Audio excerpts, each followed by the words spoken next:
আসসালামু আলাইকুম, welcome to Faiza mom USA. আশা করি সবাই ভালো আছেন। আল্লাহর রহমতে আমরাও ভালো আছি। তো আজকের রাত্রে ডিনারে কি খাওয়া দাওয়া করতেছি সেটাই আপনাদের সাথে শেয়ার করব। তো ফার্স্টে আমি 2টা ইলিশ মাছ নিয়ে নিয়েছি। এখানে জিরের গুঁড়ো, হলদের গুঁড়ো, লঙ্কার গুঁড়ো, এরপরে মাছের একটু মশলা দিয়েছি আমি, স্বাদ মতো লবণ দিয়ে দিলাম, হালকা একটু সরিষার তেল দিয়েছি, এখানে 1 টেবিল চামচের মতো দিলাম আমি। তারপরে 3টা স্লাইস আমি এখানের মধ্যে বেগুন দিয়ে দিব। তো ভালো করে মশলার সাথে বেগুন আর মাছটাকে মেখে নিব। তো ভালো করে মাছ আর বেগুন আমি মেখে নিয়েছি। এখন আমি এগুলোকে 5 থেকে 10 মিনিট একটু রেস্টে রাখবো, তারপরে এগুলোকে ফ্রাই করে নিব।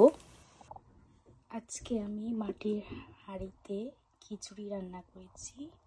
এই যে এখনো চুলার উপরে, আর একটু হবে, তারপর এটাকে নামিয়ে নিব। একটু নেড়ে দিই।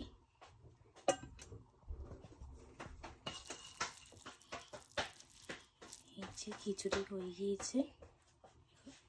মুগ ডাল দিয়ে ভুনা খিচুড়ি করেছি আজকে, আর সাথে থাকবে গরম গরম ইলিশ মাছ ফ্রাই আর বেগুন ফ্রাই।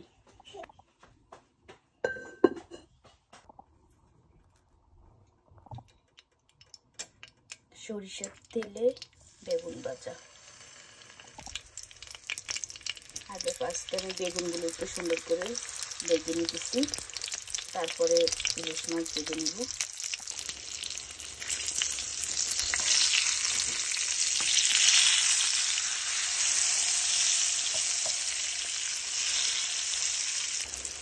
সরিষার তেলে নাইস একটা স্মেল বের হয়েছে, অনেক ভালো লাগতেছে। সবজির কারণে আরো বেশি ভালো লাগতেছে। আমার বেগুন ভাজা হয়ে গিয়েছে, এখন এটাকে নামিয়ে নিব। এখানে টিস্যু রেখে দিয়েছি যেন তেলটা যেন টেনে যায়। বেগুন ভাজা এক্সট্রা তেলটা আছে সেটা সবগুলো বেগুন এভাবে করে নিয়ে নিব। ইলিশ মাছটা অনেক বড়, এটার মধ্যে ডিম আছে। ডিমওয়ালা ইলিশ মাছ খেতে আমার থেকে অনেক বেশি ভালো লাগে। সরষের তেলে ইলিশ ফ্রাই।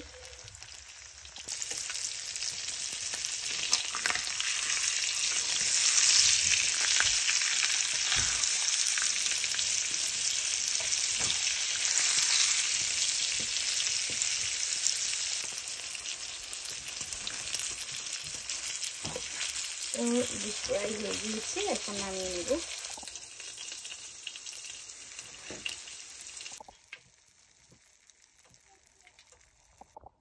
তো এই যে এখানে ভুনা খিচুড়ি তো রেডি হয়ে গিয়েছে, আর এদিকে ইলিশ মাছ ফ্রাই করা হয়ে গিয়েছে, আর এই যে বেগুন ভাজা।